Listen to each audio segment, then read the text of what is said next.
శ్రీ బులుసు వెంకటేశ్వర్లుగా మన ప్రాచీన మహర్షులు 14వ భాగం 28/1/26 పరాశర మహర్షి. ఇంతకుముందు నారదుడు చెప్పుకున్నాం, 2వ భాగంలో ఉన్నాం.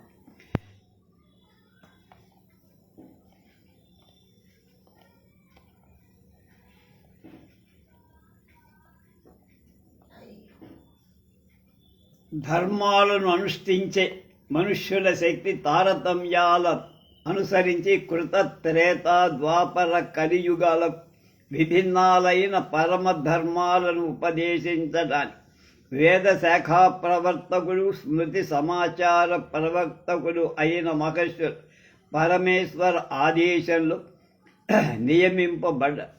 అందులో కృతయుగ ధర్మ ప్రతిపాదనకు మనువు త్రేతాయుగానికి గౌతమ మహర్షి, ద్వాపరానికి శంఖలిఖితుడు, కలియుగ ధర్మాలకి పరాశర మహర్షి నియమించబడ్డ. పరాశర మహర్షి బ్రహ్మర్షి వరేణ్యుడైన వశిష్ఠ మహర్షికి పౌత్రుడు మనవడు, శక్తి మహర్షికి పుత్రుడు, వ్యాస భగవానుడికి తండ్రి. పరాశర జన్మవృత్త. పూర్వం ఒకప్పుడు వశిష్ఠుడిని పెద్ద కొడుకైన శక్తి మహాముని ఒక చోటికి పోతున్నాడు.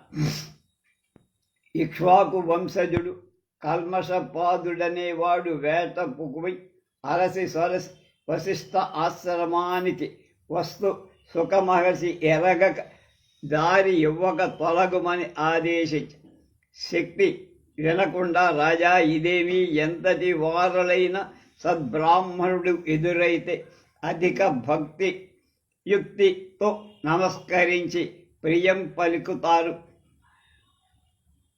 నీవు అలాంటి ధర్మం తెలియని వాడివా? నేను ధర్మపథంలో ఉన్నాడని తొలగకుండా ఉన్నాడు. అప్పుడు కల్మాషపాదుడు అంటే చేతి కాళ్ళలో ఏదో కల్మషం ఉందట. అహంకారంతో మదాంధీభూతుడైన అతన్ని అవమానించి తన చేతి కర్రతో ఆ మునీంద్రుని ఒక్కడేశాడు. శక్తి అనేటువంటి ఋషి కోప అరుణిత నయనుడై, దుర్మార్గ, నువ్వు రాక్షస ఆకారంలో అకారణంగా నాకు వికారం చేశావు కనుక నీవు రాక్షసుడవై మనుష్య మాంసమే తిండిగా బతుకుతూ ఉండాలి. తర్వాత వశిష్ఠ మహర్షిపై మాత్సర్యం వహించి ఉన్న విశ్వామిత్రుడు ప్రోత్సాహంతో రాక్షసుడైన ఈ కల్మాషపాదుడే శక్తి మహాముని అపగత ప్రాణుణ్ణి చేసి చంపేసి అతడి తమ్ముల అందరినీ చంపారు. వశిష్ఠ మహర్షి ఈ సంగతి పరమ యోగధరుడయ్యు పుత్ర వియోగ శోక భరంలో ఆత్మమరణం వ్యవసాయుడై దవాగ్నిలో చొచ్చినది ఆయన చనిపోదామనికి కట్టెల్లో పడితే అది చల్లారిపోయి, రాయి కట్టుకొని అంబుధిలో జారితే ఆ సముద్రం అతని తన బలవత్తరమైనటువంటి తరంగాల చేత సురక్షితుడిగా చేసి ఒడ్డుకి పారేసేసి. అలాగే వశిష్ఠుడు సుత శతవర్ణి ఆశ్రయం చూడలేక మేరు పర్వత శృంగం ఎక్కి పడక ఇవన్నీ ఆగలేక మేరు పర్వతం మీద ఎక్కి దూకుదామని వెళ్ళి అతని దేహబంధం అక్షతమై స్థూల సంశయ నికాశమై తేలికైపోయి కింద పడకుండా పైకి పోయి అనంత సంతత వ్రత నియమ ప్రభావులైన వాళ్ళ దేహబంధాలు అలా వాడిని కాపాడు. వశిష్ఠుడు ఇలా అనేక ప్రయత్నాలలో శరీర త్యాగం చెయ్యటానికి విఫల మనోరథుడై ఉండగా భర్తృ మరణ వ్యధా వివశాత్మకమైన అదృశ్యంతి అనే పెద్ద కోడ నిజ గర్భ విలసుదడైన బాలుణ్ణి కనేవర్ మరణ ఉద్యోగాన్ని విడిచిపుచ్చి మామ పాదాలను శరణు వేయి. అప్పుడు ఆమె గర్భం నుండి షడంగాలంకృత వేదధ్వని మృదు మధురమై వెలువడగా వీరుల విందుగావని విని వశిష్ఠుడు ఆమెను ఓరడించి జరిగిన వృత్తాంతం చెప్పి, బిడ్డ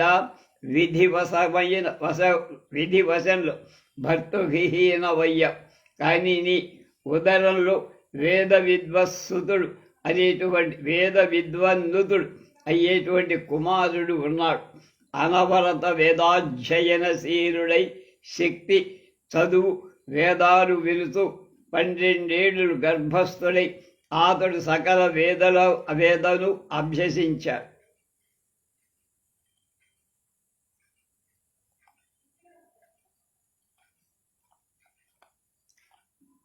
పౌత్ర ముఖ అవలోకానికి నేను కృతార్థునవుతా, నువ్వు మరణోద్యోగాన్ని వదిలితే చాచిపోయే ప్రయత్నం అని చెప్పి తాను ఆశ్రమంలో యథాపూర్వకంగా తప మహాజాపాల్లో మునిగిపోయి ఉన్నాడు.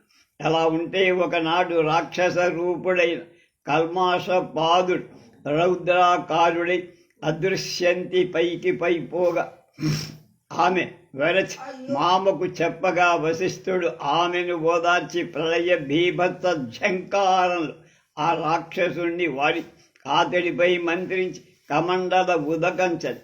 అప్పుడు వాడు శాప విముక్తుడై వశిష్ఠుని పూజించి అతని కృప తన భార్య అయిన మదయంతి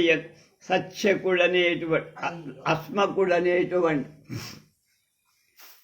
కొడుకును ఉదయింపగా ధరించే.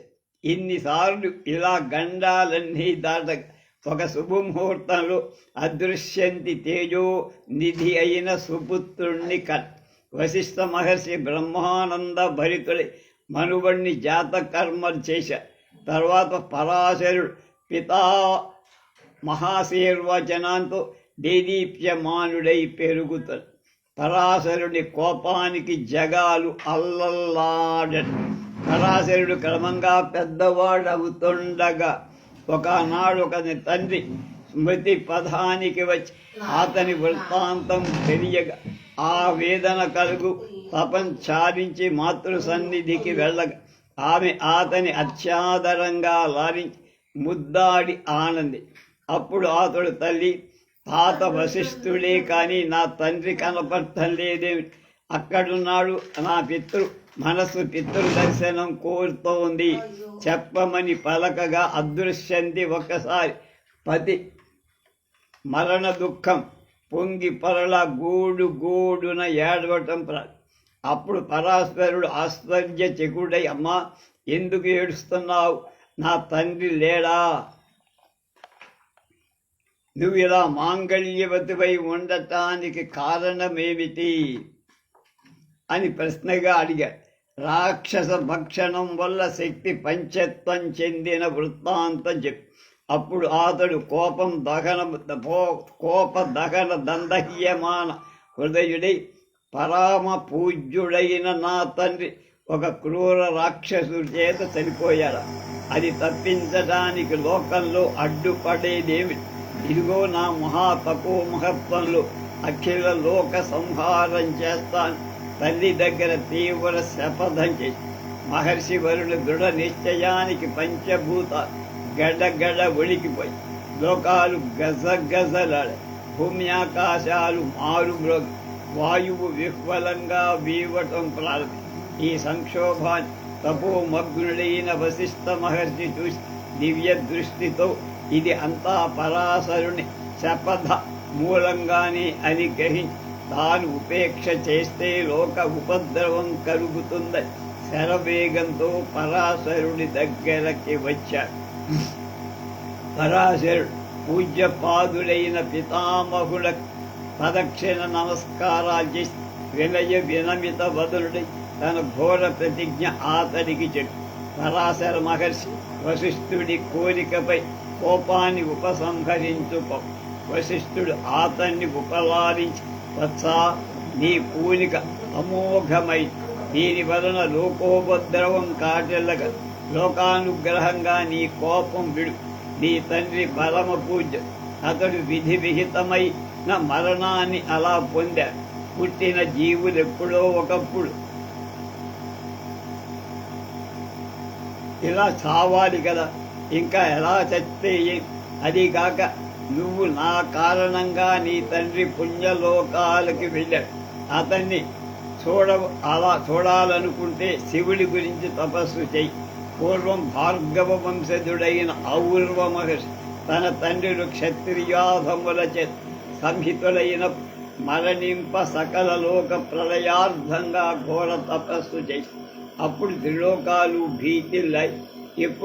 అప్పుడు ఔర్వాన్ని పితృదేవతలు ఔర్వని శాంతచిత్తుడు చేసి వాడు నిమిత్త మాత్రమైన కారణం చేత మరణింపరే కాని అంజుల శక్తి వల్ల కాదని అందుకై సర్వధనోపద్రవం చేయవద్దని ఔరుడు వాళ్ళ ఆదేశం అనుసరి శాంతింపగా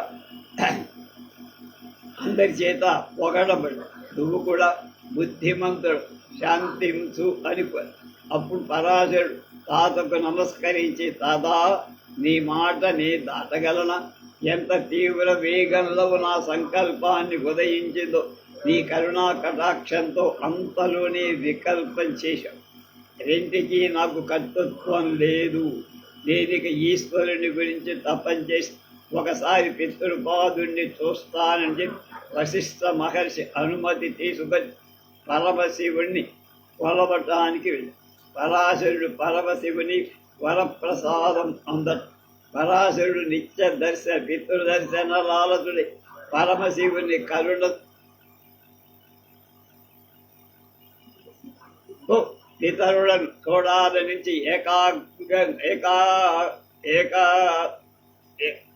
ఏకాంతంలో రమణీయమైన తరుగుల్మ లతాదులతో ఉన్నటువంటి వనవాటికి అదొక ఆశ్రమాన్ని నిర్మించుకొని శివుని గురించి తపస్సు చేసి అతని పరిశుద్ధాంతరంగంలో అతని అనతి కాలంలోనే శివుడు ప్రత్యక్షమై వరం కోరుకోమని పరాశరుడు బ్రహ్మానంద భరితుడే మహాదేవ సృష్టి స్థితి లయాలకు మూల కారుడు ఆనంద బ్రహ్మ అధిష్టాన దేవ ఆర్యా సహిత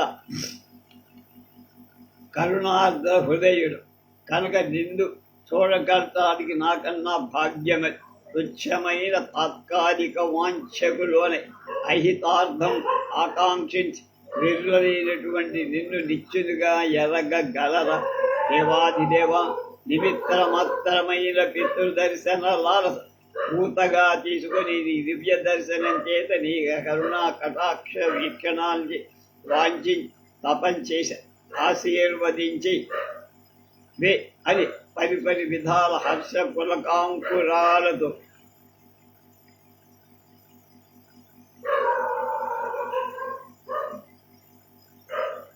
పవిత్ర దేహుడై ఈశ్వరుడు స్తుతించి ఈశ్వరుడు ఆనందించి వచ్చా నీవు నిరభ్యంతరంగా స్వర్గలోకానికి వెళ్ళి నీ పితను చూడగ అలాగే నీ నీ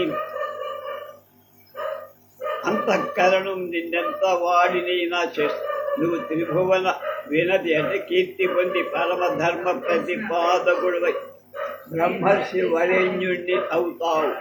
అలాగే నీ పురాణ పురుషుడై వ్యాస భగవానుడు ఉదయిస్తా. నువ్వు మహానుభావుడు. నీవు తలచింది పవిత్రమై, నువ్వు చెప్పింది ధర్మమై, నువ్వు చేసింది అనింజమై, నువ్వు పోయిన రమ్మని శివుడు అదృశ్యమ. పరాశరుడు పరమానంద భరుడై యథేచ్ఛావర్తనంలో స్వర్గలోకానికి పితృ దర్శనాన్ని పొంది అతడి ఆశీర్వదనాలు పొంది తిరిగి ఆశ్రమానికి వెళ్ళి మాతృశ్రీ అయిన అదృశ్యంతికి పితామహుడికి వశిష్ఠ మహాముడికి మనస్సుకు ఆనందం చేకూరి పరాశరుడు రాక్షస పదార్థం సత్రయాగం చెయ్యదు.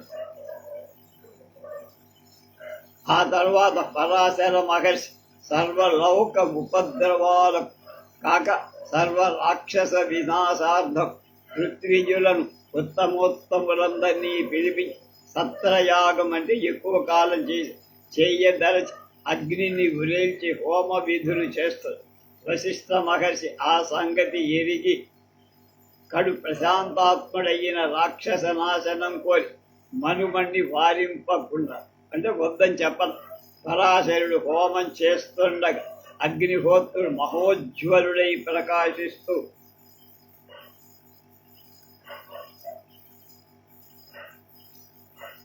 అందు ఘోరాకారులైన రాక్షసులు ఆహాకారాలు చేస్తూ బాల వృద్ధులతో అంటే పిల్ల పెద్ద మేక పిల్ల మేక అంత పడి చచ్చి దగ్ధులైపో. ఈ విధంగా రాక్షసుల ప్రళయము ఏ రకంగా పులహ శత్రువులను మహాముని సంఘాలతో అక్కడికి పరిగెత్తుకొచ్చి 3 అగ్నుల వద్దను 4వ అగ్నిలాగా ప్రజ్వలిస్తున్న పరమ తపోమయుడైన పరాశర మహర్షిని దగ్గరికి వెళ్ళా. పరాశరుడు మహర్షులకు అర్ఘ్యపాద్యాలు ఇచ్చి ప్రణామాలు చేసి వారినందరినీ ఉచిత ఆసనాల మీద కూర్చోబెట్టి పూజించి వచ్చిన పని ఏమిటని అడిగి, అప్పుడు పులస్త్యుడు అన్నాడు, వత్సా పరాశర, నువ్వు చేసే యజ్ఞంలో సర్వ రాక్షసులకు ప్రళయం తెచ్చావు. ఇది మాకు సమ్మతంగా. నీ వంటి ఉత్తమ బ్రహ్మర్షి సమస్త ఫలం ఈశ్వరార్పణ బుద్ధితో చెయ్యాలి, కానీ ఇలా చెయ్యటం మంచిది కాదు. కనుక ఇలాంటి జీవహింస చెయ్యటం మంచిది కాదు. మేమందరం ఒక్కసారి నీ చెయ్యి నువ్వు చేసే క్రతువు మాన్పించటానికి వచ్చామేము. మా అభీప్సతం నెరవేర్చమా అని పరాశర మహర్షి అన్నాడు, మహాత్ములారా, నీ అందరి సమాగమం ఇక్కడ నాకు మహామోదాన్ని ఆనందాన్ని చేకూరి. నీ కాలంలో ఏ కాలంలోనైనా ఎంతటి వాడనైనా వయోజ్ఞాన వృద్ధులైన పెద్దల ఆజ్ఞ శరసావహింపరినాడు అధోగతి పొందు. కనుక మీ ఆజ్ఞ పాలించటమే నాకు పరమ ధర్మం. కనుక ఈ యజ్ఞాన్ని పూర్తి చేస్తున్నా అని చెప్పి, మహాత్ములారా, అఖిల రాక్షస లోక దహనోద్యతమై ఈ అగ్ని నిగృహీతమై నన్ను దహించునుగా. కనుక దేనికోసం చేశాను నేను? వాళ్ళ కోసం. రాక్షస ఆ అగ్నే నన్ను కూడా దహించాలి అని ఏం చేయిస్తారు? మీరు లోకహితుడు, నాకు లోకంలో కీడు కలగకుండా హితం చెయ్యను. అప్పుడు వాళ్ళంతా తాను ఆదరించి అగ్నిహోత్రాన్ని హిమాలయ ఉత్తర భాగంలో వదలమని చెప్పారు. పరాశర మహర్షి అలాగే వదిలాడు. అది పర్వతాలలో వృష లతా గుల్మ శిలా భక్షణం చేసి అక్కడుండే చెట్టు చామలు తగిలేస్తాయి. ఈ రకంగా పరాశరుడు పెద్దల ఆజ్ఞ పాటింపగా మహర్షులంతా అతని స్తుతి తమ తమ చోట్లకు వెళ్ళిపోయారు.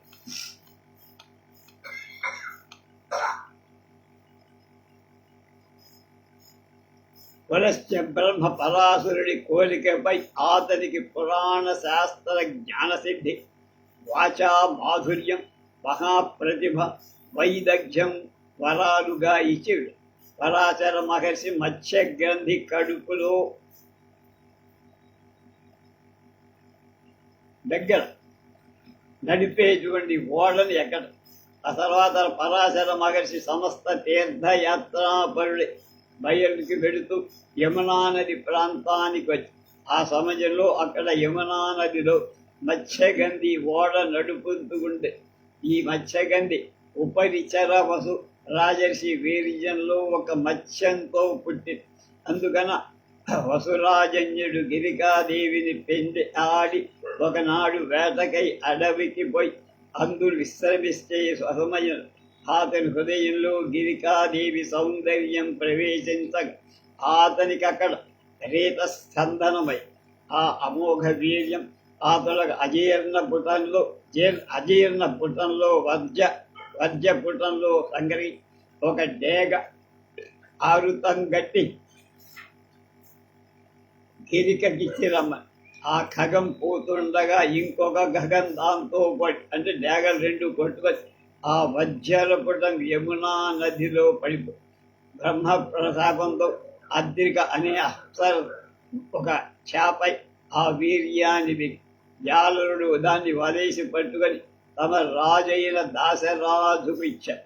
ఆ మత్స్యం మానుష ప్రసవం మొదరించి, అంటే ఒక మనుషుడు పుట్టాడు. శాప విమోచనం కాగా దివ్య వనిజై దేవలోకానికి ఆమె క్రోడిననేటువంటి వీర్యం బిందు ద్వయంగా ఉండటం చేత ఆమెకు ఒక కొడుకు ఒక కూతురు.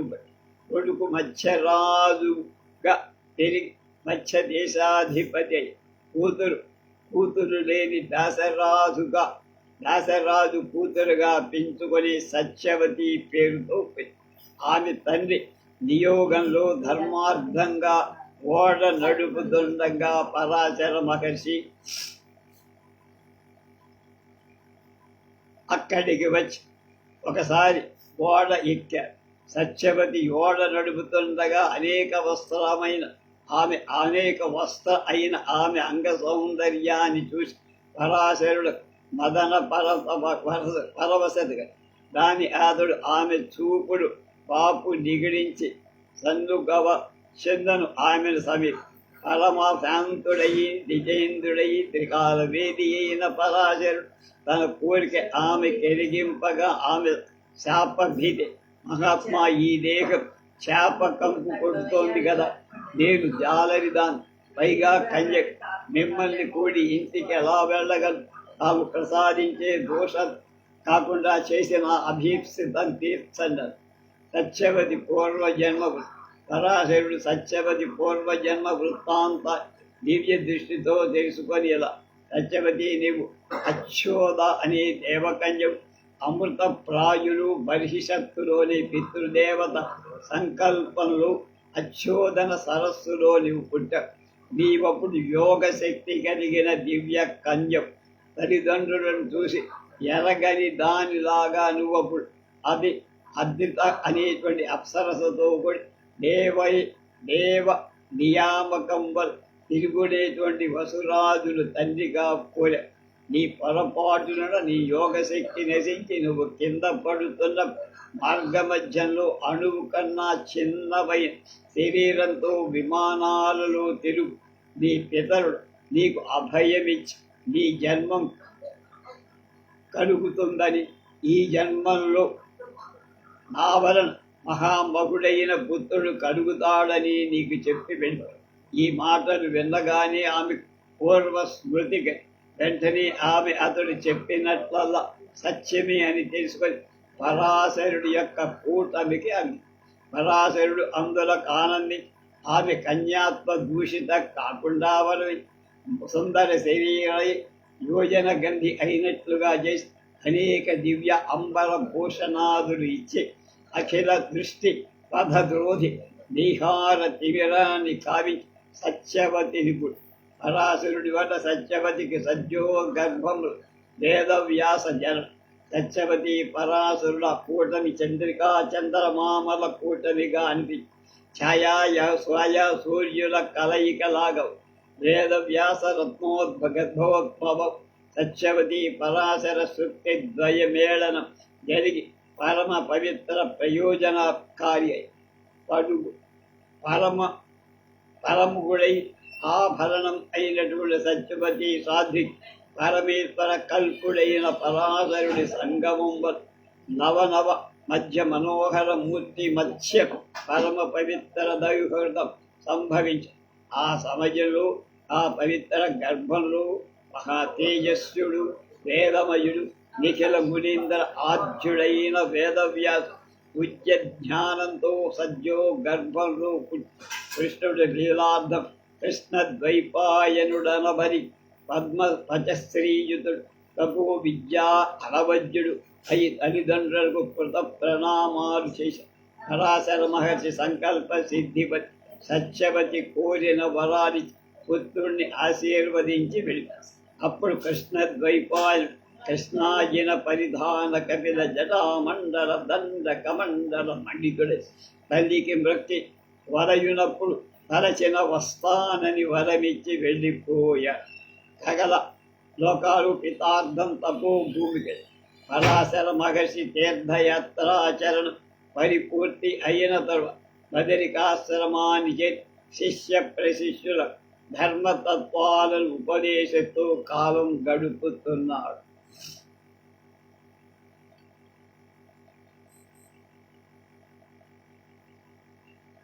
పరాశరుడు జనకుడికి ధర్మ ప్రబోధం చేయడం, అదే పరాశర స్మృతి, పరాశర గీత. ఒకప్పుడు జనక రాజర్షి పరాశర మహర్షిని దగ్గరికి వెళ్ళి ధర్మ సంబోధనం చేసి కటాక్షించమని పరాశరుడు ఆదరించి అతనికి ఇలా ఉపదేశించాడు. రాజా, ఫలం పొందటానికి బీజాన్ని ఆశ్రయించినట్లే ధర్మాన్ని ఆశ్రయించి మానవుడు సౌఖ్యాన్ని పొందగా సుకృత దుష్కృతాలు వరుసగా కాయా ఫలాలు కొనదగి కొసగవలసిందే కానీ వాటిని విడవు కనుక వాంగ్మయం వాక్ మనో దుష్టుల చేత సత్య శమ దమ అహింసాల సత్స్వభావాలు ఆశ్రయించాల్సిందే. సమదర్శి అయి న్యాయపరుడైన వాడి దేవతలే నమస్కారాలు చేస్తారు.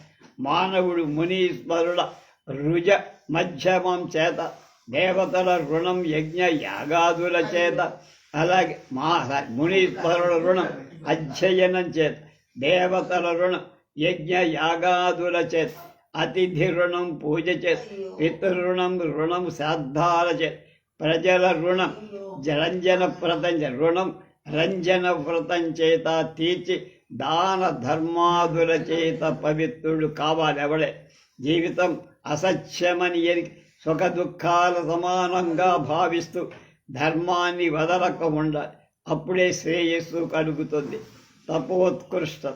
అలాగే జనకుడు తనకు తప ఆధిక్యాన్ని గురించి చెప్పమని కోరితే పరాశరుడు ఇలా అన్న, రాజా, విద్యాధర్షి దేవతా గణాలెల్లా తపంతో మహిత విభవాన్ని పొంది బ్రహ్మ సృజించే నేర్పు సంపాదించడానికి ఆదిరాజు అధిక తెత్తికాయులవటానికి ఇతర ఐహికామిష్మికాలందటానికి తపమే ధన పుత్రాది సంగమంలో చిత్తం అలత పొంది విలువగా ఉపశాంతి వందించడానికి తపమే యోగ్యం. తపోరాహిత్యం చేతనే మానవుడి లోభమోహాదు వశపరుచుకొని భ్రష్టుణ్ణి చేస్తాయి. ధర్మార్థకామ మోక్షాలలో తపమే మూలం. ఆ తపస్వార ధ్రువం సుఖ దుఃఖాలలో ప్రాప్త అప్రాప్తాలలో అంటే పొందేది పొందబోయి మద విషాదాలు లేక సంప్రాప్తం ఉపయోగము. అప్రాప్య వాంఛా నిరాశకుడు అయిన పుణ్యపురుషులు అవుతాడని తపోవన బాధ్యతను గురించి హింస అహింసల గురించి ఇక ఏం కావాలని అంటే జనకుడు అన్నాడు, మేలు ఏది, పరమగతి ఏది, నాశరహిత కృత్యం పని ఏది, దీన్ని చెప్పమంటే పరాశరుడు గనక అసంగమే మేలు, దేన్ని అంటుకోకుండా ఉండ.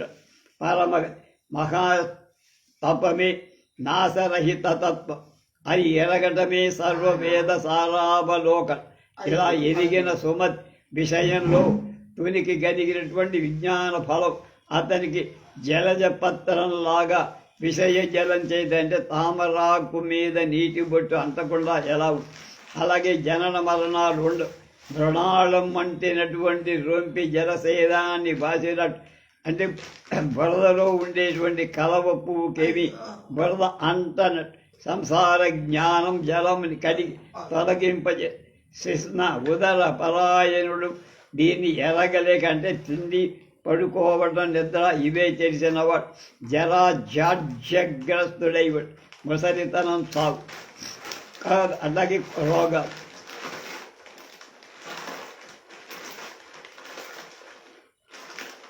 పరాశరుడు శిష్యులకు బోధించిన సాంఖ్య శాస్త్రం ఏమిటో అది రేపు తెలుసుకుంటాం.